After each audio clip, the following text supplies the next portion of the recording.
ایک ملک نہیں ہے بھائی، ایک ملک ماں سوا میں نے آپ کو جیسے بتایا سویڈن کے اور اب برازیل کے اور پاکستان کے، جہاں پہ گروتھ ریٹ وائرس کا جو ہے اس کی کمر توڑے بغیر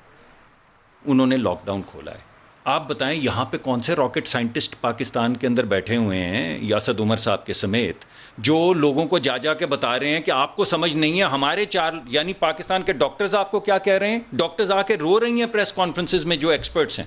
WHO آپ کو خط لکھ رہا ہے، اپوزیشن آپ کی منتیں کر رہی ہے، میں تو منتیں کرتا رہا ہوں ان کی، اور آپ کسی کی نہیں سن رہے. وہ چار ارسطو ہیں کون جنہوں نے رپورٹ نکالی ہے جس کی بنیاد کے اوپر آپ یہ فیصلے کر رہے ہیں جو آپ کر رہے ہیں اور لوگوں کو موت کے منہ میں جھونک رہے ہیں.